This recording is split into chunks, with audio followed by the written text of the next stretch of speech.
बिस्मिल्लाहिर्रहमानिर्रहीम। अस्सलाम वालेकुम नाज़रीन, मैं हूं साकिब बशीर और मेरे साथ मौजूद हैं। मतिउल्लाह जान MJ TV। हम आज बात करेंगे 27वीं आइनी तरमीम के हवाले से पार्लियामेंट हाउस से बराह रास्त। और वो बात होगी कि जो 27वीं आइनी तरमीम है, एक दफ़ा तो वो आ गई, हाँ, लेकिन लगता ऐसे है हुकूमत को बाद में याद आया या कहीं से कुछ कहा गया है कि कुछ रह गया है, तो उसमें कुछ मजीद तब्दीलियां या इजाफी कुछ चीज़ें जो है वो डालने का इम्कान जो देखिए है वो जाहिर इसमें किया जा रहा है। आपको भी याद होगा कि बड़ी डिस्कशन होती रही है। एक नुक्ता ये भी था जो हमने भी उठाया बार जी बार जी। कि अब इस तरमीम के बाद तो पूरी इस्टेब्लिशमेंट को ताहयात इस्तिस्ना मिल गया है, वो जो भी करे।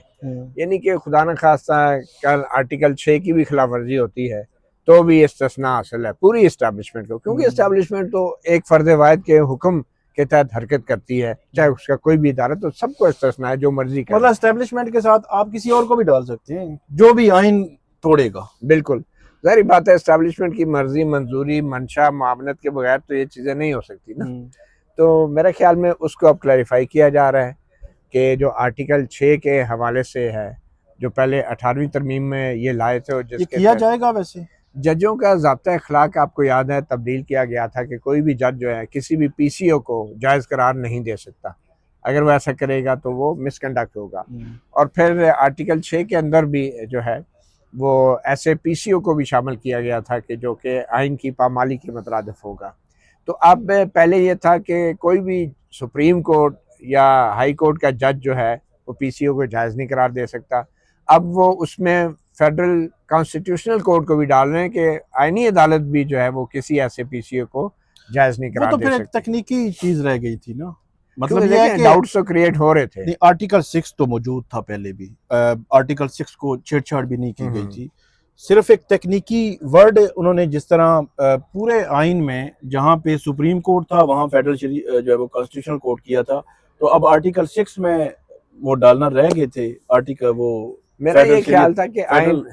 अब आइन के आर्टिकल 243 में जिस किस्म की ताहयात इस्तिस्ना फील्ड मार्शल को दी गई थी, या इवन सदर ममलकत को जो दी गई है 248 में, उसके बाद ये तासुर मिल रहा था कि अगर आइन की पामाली भी हुई तो ये ताहयात इस्तिस्ना वाला सदर ममलकत या जो फील्ड मार्शल होंगे उनके खिलाफ कोई कार्रवाई नहीं हो सकी, क्योंकि इस्तिस्ना का मतलब इस्तिस्ना है। मगर कल साकिब बशीर साहब, सेनेटर ज़मीर घुमरो हैं पीपल्स पार्टी के, वो मेरे नियो TV के सहाफ़ी प्रोग्राम में आए थे। उन्होंने बड़ी दिलचस्प बात की। उन्होंने कहा कि ये जो इस्तिस्ना है ना, ये तो किसी अदालती या किसी कानूनी कार्रवाई के लिए है ना, इस्तिस्ना है। लेकिन जो वज़ीर आज़म का अख्तियार है आर्मी चीफ को ओहदे से हटाने का, वो बरकरार है।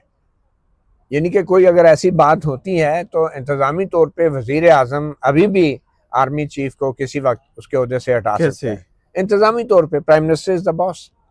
मतलब वो कोई अदालती कार्रवाई नहीं होगी जिससे इस्तिस्ना है, वो एक इंतज़ामी एक्शन होगा।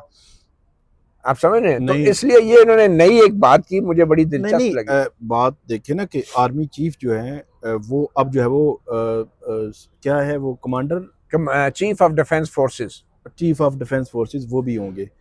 अब जो फील्ड मार्शल और भी फील्ड हैं। मार्शल भी हैं। अच्छा, फील्ड मार्शल के खिलाफ किसी किस्म की इम्पीचमेंट के लिए आपको 2/3 जो वो मेजॉरिटी मेजॉरिटी चाहिए। चाहिए पार्लियामेंट में। तो ये कैसे होगा कि वो आर्मी चीफ, बतौर आर्मी चीफ आप उनके खिलाफ कार्रवाई कर सकते हैं और बतौर फील्ड मार्शल वो बरकरार रहेंगे? देखिए ऐसे होगा कि वो बतौर आर्मी चीफ उनको ओहदे से हटाया जा सकता है, वो फील्ड मार्शल बरकरार रहेंगे। मेरा ख्याल है इसमें कंफ्यूजन है, अभी देखिए ओहदे से, क्लैरिटी नहीं देखिए है। ओहदे से रिमूवल जो है ये अभी भी प्राइम मिनिस्टर का प्रेरोगेटिव है, नहीं, जो ये कोई एक्ट पनिशमेंट नहीं है। एक्ट में जो आर्मी एक्ट था जिसमें तब्दीली की गई थी, जिसमें टेन्योर बढ़ाया गया था, मेरे ख्याल में वहाँ कोई प्रोटेक्शन है कि डायरेक्ट प्राइम मिनिस्टर जो है रिमूवल जिस तरह आम किसी को भी रिमूव कर सकता देखिए है। वो फेडरल मेरा गवर्नमेंट ख्याल है है। ना, फेडरल गवर्नमेंट है, हम्म। और फेडरल गवर्नमेंट मीन कैबिनेट है। हम्म। ठीक है। आई डोंट थिंक कि इस तरह के ओहदों में तब्दीलियों के लिए किसी आइनी प्रोसेस की ज़रूरत है। फील्ड मार्शल की समझ आती है, वो एजाज़ है जो आप वापस नहीं ले सकते जब तक दो ताई अक्सरियत ना हो। और बतौर फील्ड मार्शल आप उनके खिलाफ कोई मुकदमा नहीं दर्ज कर सकते, कोई अदालत उन्हें नोटिस नहीं कर सकती, कोई पुलिस उन्हें हथकड़ी नहीं लगा सकती, वो अपनी जगह। लेकिन इसका ये मतलब नहीं है कि एक वजीर आजम ये समझता है कि कोई और शख्स जो है वो आर्मी चीफ अगर तैनात किया जाए उसको तो वो नहीं कर सकता। क्योंकि ये तहफ़्फ़ुज़ है फील्ड मार्शल के एजाज़ के लिए है, ठीक है, और वो आर्मी चीफ के ओहदे के लिए नहीं है। तो आर्मी चीफ का ओहदा अभी भी मैं समझता हूँ वजीर आजम जब चाहें तो उसको तब्दील कर सकते हैं। और ये सेनेटर गुमरो साहब ने पीपल्स पार्टी, ये गुमरो साहब का मौकफ है, ये मौकफ मेरा ये मुझे ये बात इसलिए क्लिक करती है नहीं है कि जो इस्तिस्ना है वो सजा से इस्तिस्ना है, किसी किस्म की कानूनी कार्रवाई नहीं, आप रिमूवल कर दें सर्विस से तो ये सजा नहीं है, जरूरी नहीं है, नहीं, बिल्कुल नहीं है, ये तो एक इंतजामिया है। किसी जज को आप जो है वो फर्ज करें, एक आईनी ओहदेदार है, जज को आप सर्विस से रिमूव करें तो वो सजा नहीं कहेंगे उसको। देखो फील्ड मार्शल के ओहदे के लिए इस्तिस्ना है, आर्मी चीफ के ओहदे के लिए नहीं है। फील्ड मार्शल, मेरा ख्याल है फील्ड मार्शल के ओहदे से नहीं हटा सकते आप, और फील्ड मार्शल के तौर पे आप उनके खिलाफ कोई अदालती कार्रवाई नहीं कर सकते, प्रोसिक्यूशन नहीं कर सकते, उनके खिलाफ कोई इल्ज़ाम लगा के कार्रवाई नहीं कर सकते, मगर उनके ओहदे को तब्दील करने का अख्तियार जो है वो कोई सजा तस्वर नहीं होता। ये वैसे गुमरो साहब इस पे मजीद जो है वो तफसीलात हमें बताएं, हो सकता है बिलावल भुट्टो साहब की यही तशरीह और कैसे वो सोच रहे हैं, लेकिन मेरे ख्याल में कमर ज़मान कायरा साहब ने भी कहा है कि सेंट्रल एग्जीक्यूटिव कमेटी की मीटिंग में तो ये ताहयात इस्तिस्ना वाली बात डिस्कस ही नहीं हुई। वो तो एतजाज साहब ने कहा है वहाँ मुसवदा ही नहीं था। अब अंदाजा लगा लेना, पहले 48 शिक्कें थी जिनमें तरमीम हो रही थी, फिर बाद में 59 चले, 59 वो तकनीकी बुनियाद पर हो गई, लेकिन 48 में भी तकरीबन 20 ऐसी हैं कि जो डिस्कस होनी चाहिए, बाकी में चले नाम में तब्दीली है, इस तरह की बातें हैं। अब 20 जब तक हमारे सामने ड्राफ्ट नहीं आया, हमने जब तक नहीं देखा नहीं देखा उसका राइट लेफ्ट के ये किस तरफ जा रहा है, किसको क्या फायदा होगा नुकसान होगा, तब तक हमें नहीं समझ थी। मतलब बिलावल की ट्वीट से सिर्फ बातें ही चल रही थी, बल्कि बिलावल ने प्रेस कॉन्फ्रेंस जी, तो उन्होंने सेंट्रल एग्जीक्यूटिव उस मीटिंग में, अगर उनके पास मुसवदा नहीं था, जिस तरह एतजाज एहसन जैसे वकील कह रहा है कि मैंने मुखालफत भी कुछ चीज़ों की, तो उसमें उन्होंने ठीक कह रहे हैं कि कायरा साहब की जो डिस्कस नहीं हुआ, लेकिन जरदारी साहब का जो इस्तिस्ना है उस पर बहुत ज़्यादा बात हो रही है। अच्छा, ये बात बड़ी दिलचस्प है कि अगर कायरा साहब ये कह रहे हैं कि ये किसी का इस्तिस्ना डिस्कस नहीं हुआ, तो बिलावल साहब ने सदर जरदारी के इस्तिस्ना के बारे में भी अपनी पार्टी को एतमाद में नहीं लिया। ये बड़ी एक दिलचस्प बात है। नहीं, एक चीज़ तो बड़ी क्लियर है कि जो आपको याद होगा जब ये सेनेट का इजलास था तो पहला मुसवदा एक हमारे पास आया था जो सॉफ्ट कॉपी, जो उसमें नहीं था, उसमें ये नहीं था, 248 उसमें नहीं था, सदर का नहीं था। और आपको ये भी याद होगा हमने डिस्कस किया था, आजम नजीर तारक जब बाहर निकले तो उनको कहा कि कोई एक कागज ही दे दें हमें, तो उन्होंने कहा चले ले लें, तो श्री रहमान ने कहा नहीं नहीं नहीं नहीं ये नहीं देना। फिर वो दौड़ती तो मतलब पहले वो चेयरमैन सेनेट के एक ऑफिस में थे, फिर तारड़ साहब जो है वो श्री रहमान और ये वो उस ऑफिस में थे श्री रहमान के, फिर ये गए इसाक डार के ऑफिस में, तो इस दौरान उन्होंने नहीं देने दिया। तो उससे ऐसे लग रहा था कि वो 248 जो है वो झगड़ा हो रहा था अभी कि भाई ताहयात होना है, मुकदमे खत्म होने ये मसला फंसा हुआ था और इसलिए श्री रहमान नहीं देना चाह रही थी। इख्तियार वली साहब रात थे प्रोग्राम में, तो उनसे सवाल हुआ, तो उनसे भी यही कि आपने तो इस्तिस्ना दे दिया जरदारी साहब को, तो पूरा है ना रो, आपने पूरे 4 अरब के उनके सारे मुकदमे ही खत्म हो गए। उन्होंने कहा इस सवाल का जवाब जरदारी साहब से पूछे। वोट आपने दिया है, मतलब नून लीग कह रही है वोट आपने दिया है, कहते जरदारी साहब की पार्टी से पूछे, मतलब जरदारी साहब से हम ये पूछें कि नून लीग ने आपको वोट क्यों दिया इस्तिस्ना के लिए। तो ये एक बड़ी, और अगर पीपल पार्टी ने बता दिया कि इख्तियार वली की पार्टी ने क्यों वोट दिया है, तो वो फिर कहेंगे हम पे इल्जाम लगा रहे हैं, हम पे इल्जाम लगा रहे हैं। बहरहाल इस दौरान जो 7 की जो हमारत है वो वाइट मार्बल, वो वर्ड इस्तेमाल किया जस्टिस अतर मिनल्ला ने, कि वो जो इमारत है उस इमारत में भी कोई हाल चाल है, और खबर जो हमारे दोस्त जो है वो दे रहे हैं, सहाफ़ी दोस्त हैं, तो वो ये कह रहे हैं कि जो याया अफरीदी साहब हैं वो कह रहे हैं, मतलब याया अफरीदी साहब से मंसूब हो रहा है ये कि क्योंकि उनकी तनज़ुली हो रही है, जब अब वफाकी आईनी अदालत होगी तो सुप्रीम कोर्ट उसके मतहत होगी, तो तनज़ुली हुई ना उनकी, तो उन्होंने कहा तनज़ुली तो चले हो जाए जो भी है, लेकिन जो नाम है ना chief justice of Pakistan, Pakistan का नाम जो है रहना चाहिए। मतलब वो ये कह रहे हैं कि वो जो पोलो खेलने के लिए जो घोड़ा इस्तेमाल करते हैं, उस घोड़े की जगह उन्हें खच्चर क्यों दिया जा रहा है? वो घोड़ा तो रहने देना है यार, पोलो खिलाए ना खिलाए। नहीं, वो मिसाल थोड़ी सी मेरे ख्याल में, नहीं मेरे ख्याल में क्या, पाकिस्तान का मामला है ना, पाकिस्तान सिर्फ पाकिस्तान से मोहब्बत है उनकी, टाइटल,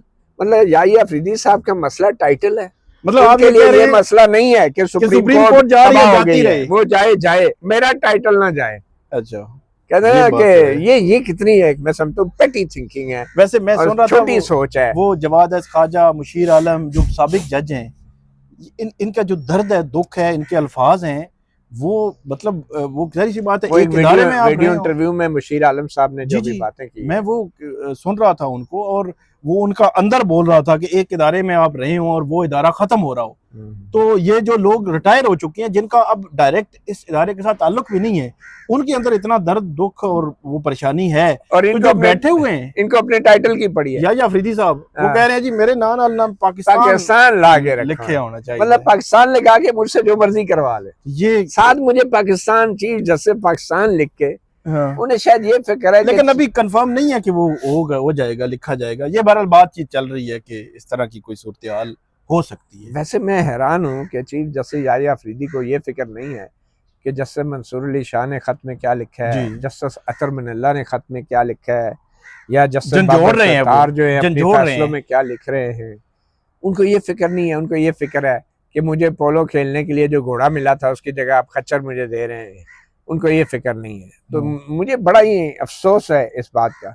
अच्छा, फिर अब आज आज आईनी तरमीम साकिब साहब कोई हो जाएगी मंजूर, या उसमें भी हो कोई जाएगी, तब्दीली? यही बात चल रही है कि ये एक दो चीजें ऊपर नीचे हैं। वो जो इस्तिस्ना वाला मामले पे बहुत प्रेशर है, तो अब आई डोंट नो कि क्या क्या चीज़ इजाफा होगा, एड ड्रॉप क्या होगा या होगा भी नहीं, क्योंकि वो तारड़ साहब कह रहे हैं कि नहीं ये रूटीन की चीज़ें हैं, तो हमें अगर कैबिनेट में जाना पड़ा दोबारा या सेनेट में जाना पड़ा तो हम चले जाएंगे।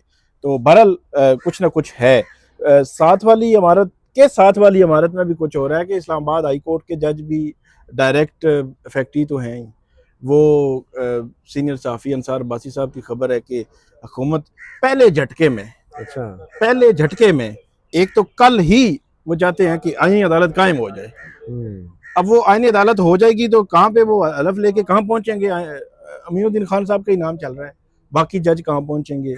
लेकिन पहले झटके में वो करना चाहते हैं। पिछली दफ़ा उन्होंने 26वीं में जो थोड़ी सी स्पेस दे दी थी, तो वो कहते हैं फिर साथ ही गवर्नमेंट का ये भी है कि 4 जज जो है ना फौरी तौर पे ट्रांसफर हो जाए, जो उनका जिसके लिए आर्टिकल 200 जो है वो आगे पीछे किया गया है।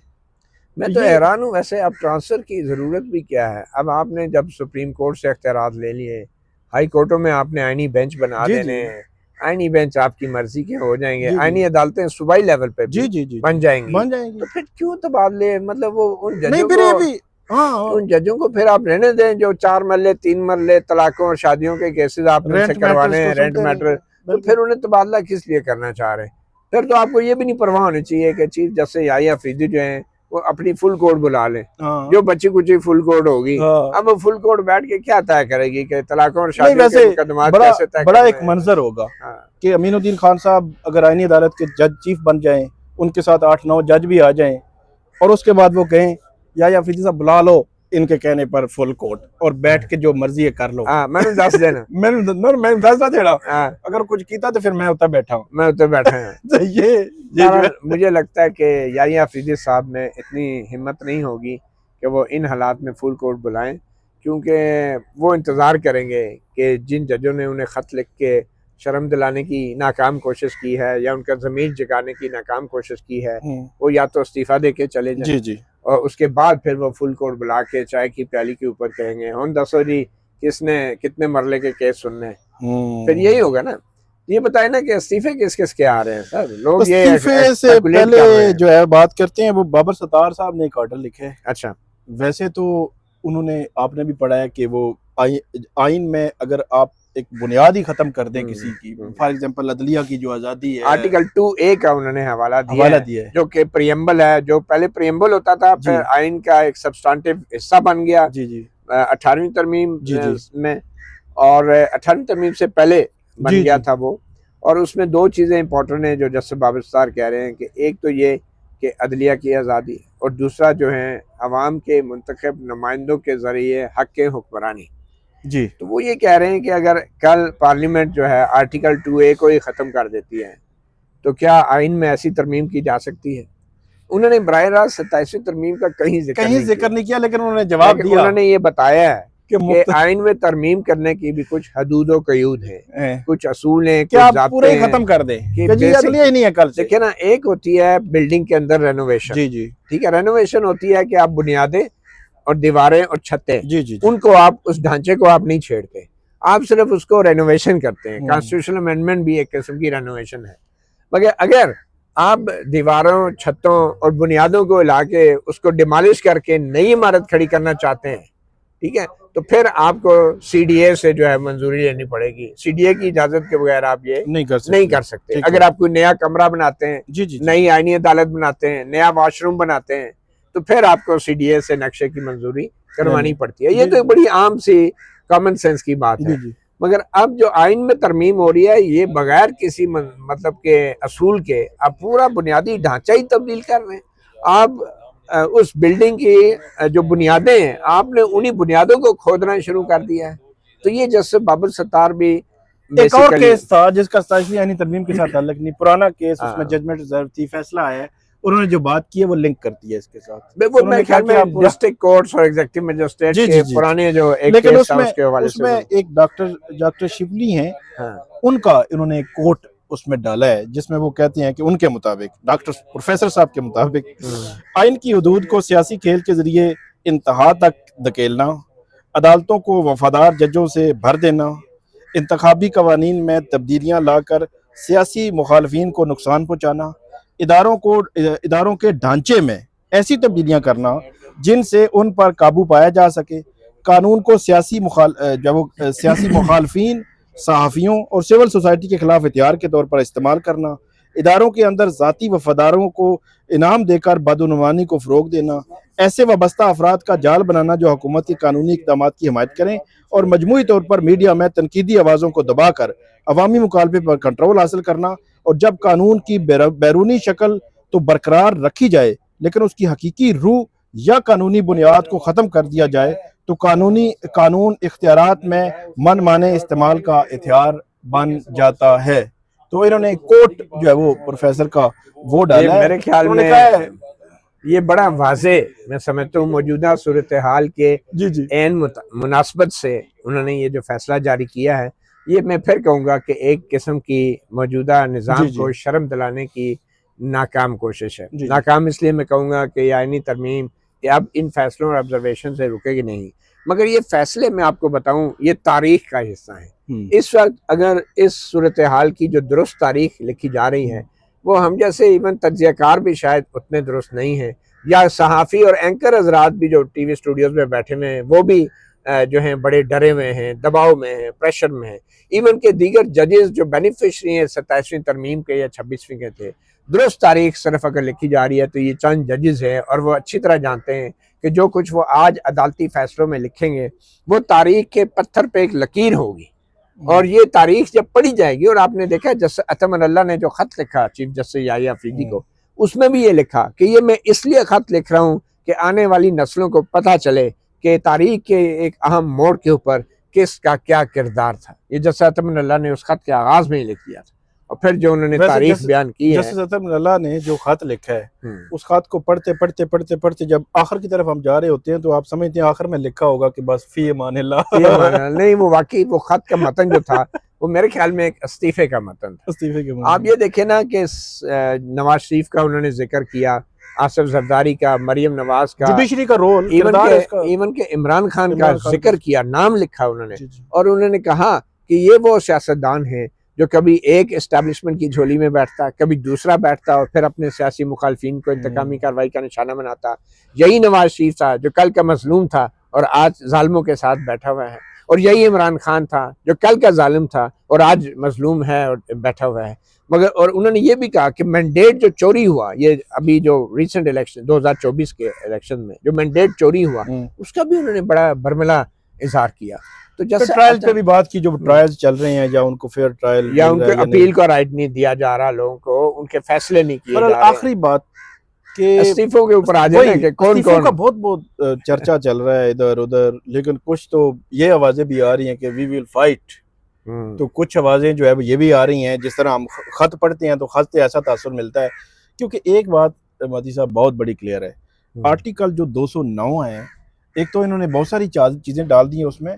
209 में तकरीबन तकनीकी तौर पर हुकूमत के लगाए हुए जजेस के ज़रिए मेजॉरिटी आ जाएगी। वो तकरीबन पहले 5 लोग थे, अब 7 हो जाएंगे। और उसमें एक जो वो आईनी अदालत के चीफ होंगे, फिर सेकंड नंबर के उनके होंगे, फिर एक और सीनियर प्यूनी होंगे, एक और नॉमिनी भी तकरीबन मेरे ख्याल में उनके आ जाएंगे। 3 तो डायरेक्टली हो जाएंगे। तो जस्टिस डोगर साहब भी हैं जो जुडिशल काउंसिल में ला, मैं सुप्रीम जुडिशल काउंसिल की बात कर रहा हूँ जो जजों को हटाने वाली है। तो अब वो कहते हैं जी जज ने ट्रांसफर से इनकार किया तो 209 में आएगा।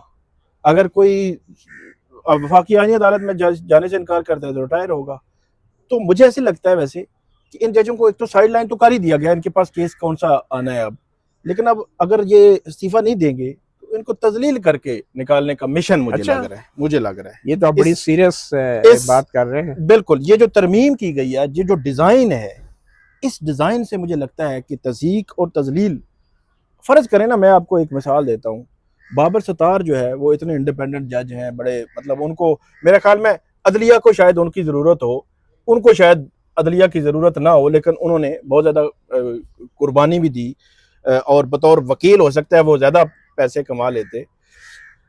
अगर वो उनको कहते हैं जी आप जाएं जी सिब्बी में जाएं, सिब्बी या वहाँ पे जो बेंच हो बलूचिस्तान के अंदर, तो अगर वो कहते हैं नहीं जाता तो उनके खिलाफ आर्टिकल 209 में मतलब मिसकंडक्ट की एक कार्रवाई शुरू हो जाएगी। मिसकंडक्ट कार्रवाई तो मतलब आप रिमूव भी कर सकते हैं आपको। अगर वहां पे हुकूमत की तकनीकी तौर पर मेजॉरिटी हो तो फिर क्या रह जाएगा पीछे। तो मैं इसलिए कह रहा हूँ कि मुझे लगता है कि इस्तीफे कुछ ना कुछ आएंगे।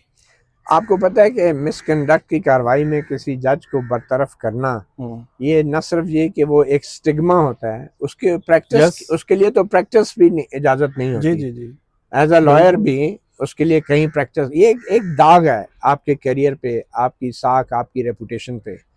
पर उसके बाद अगर आपकी कोई पेंशन और मुराद बनती हैं तो वो उन पेंशन और मुराद से भी आपको महरूम कर दिया जाता है। आपको जैसे मज़ार अली अकबर नकवी का केस याद होगा कि बावजूद इसके नाम भी खत्म कि वो जज का नाम भी जस्टिस फार्मर जज रिटायर्ड भी नहीं लिख सकते। यहाँ पे बड़े बड़े पीसीओ जज जो हैं, जलम मुशर्रफ के पीसीओ जो इनको उठाया गया था, वो भी अपने आप को जस्टिस रिटायर्ड और फार्मर जज लिख लेते हैं, कोई पूछने वाला नहीं है उनको।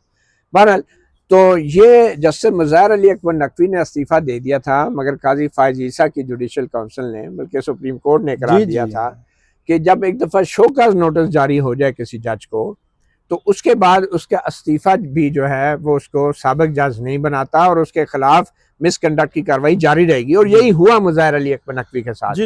उनका शोकाज जारी हो चुका था, उन्होंने इस्तीफा दे के जान छुड़ाने की कोशिश की, जुडिशल काउंसिल ने इस्तीफा मुस्तरद किया, उनको बरतरफ किया, उनसे तमाम पेंशन और मुराद वापस ले ली गई।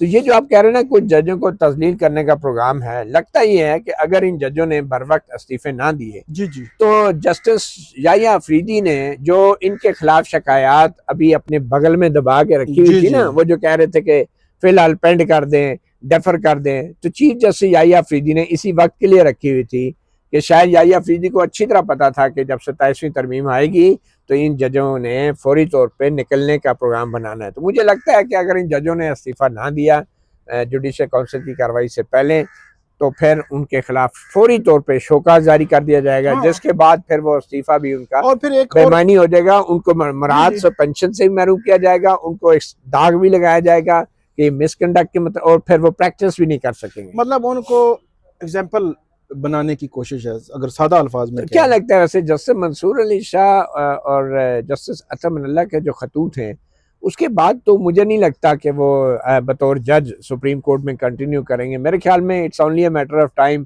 कि इधर आईनी तरमीम मंजूर होगी, सदर दस्तखत करेंगे और उधर वो फिर एज अ रिएक्शन इस्तीफा दे। अब तो वो रेजिस्टेंस का भी मतलब लेवल जो है वो बहुत नेक्स्ट लेवल हो गया ना कि अब क्या रेजिस्ट करना है। लेकिन अभी देखते हैं, हो सकता है उनके क्या वो सड़क पे निकल सकते हैं, वकीलों के तहरीक का हिस्सा बन सकते हैं। वकील तो निकले ना, वकील अभी निकले नहीं है तो वो पहले निकल आएंगे। मेरा नहीं ख्याल कि वो अब फर्ज करें इस्लामाबाद में है, वो इस्लामाबाद के जो वकील हैं उनमें से कोई एक निकला है, मतलब एक बड़ा अनफॉर्चुनेट कल वाकया हुआ है, लेकिन उसके बाद जो अलग सिचुएशन है। वैसे मैं कह रहा हूँ कि 27 अमेंडमेंट पे कोई एक प्रेस रिलीज आई है, प्रेस रिलीज नहीं आई इस्लामाबाद की। इस्लामाबाद के कुछ 4 वकील तो आ जाते हैं ना। तो मेरा नहीं ख्याल कि अभी वर्क अभी वो सड़कों पे वो निकलें तो कुछ बड़ी तहरीक जो है वो बन सकती है। बहरहाल वक्त बदलते, हालात बदलते, मामलात ऊपर नीचे होते, पता नहीं चलता।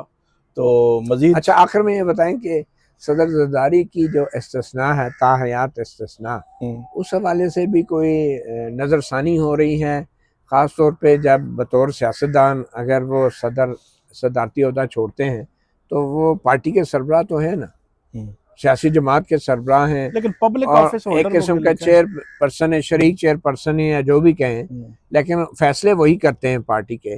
इलेक्शन कमीशन में वो रजिस्टर्ड है उनकी पार्टी, तो और उन्होंने अगर इलेक्शन लड़ना हुआ दोबारा या नहीं भी लड़ना हो बतौर सियासी पार्टी के सरबराह, क्या उनको ऐसी ताहयात इस्तिस्ना देना मुनासिब है कि वो कोई भी जुर्म कर ले, उन्हें कोई पूछने वाला नहीं? मेरा ख्याल है बात मुनासिब और गैर मुनासिब से बहुत आगे जा निकल चुकी है।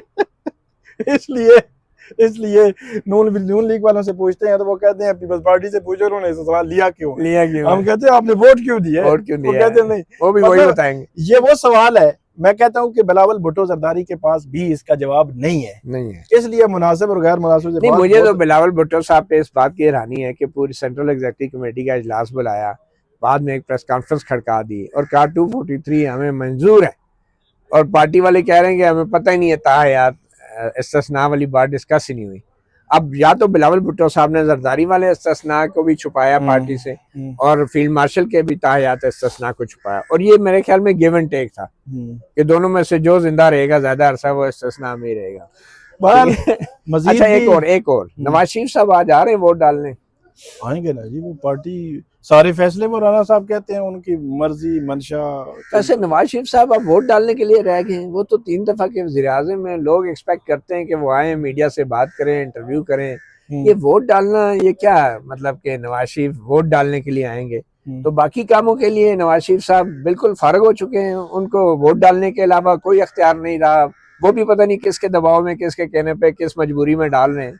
तो कोई मीडिया से बात, कोई इंटरव्यू आ जाएंगे ना, आपसे बात करेंगे, आपको हो सकता है इंटरव्यू दे दें। मियां साहब बात करेंगे, वैसे करनी तो चाहिए उनको, इतनी बड़ी। अब देखिए जंग का डिजाइन उन्होंने किया था, बतौर जंग के डिजाइन का मंसूबा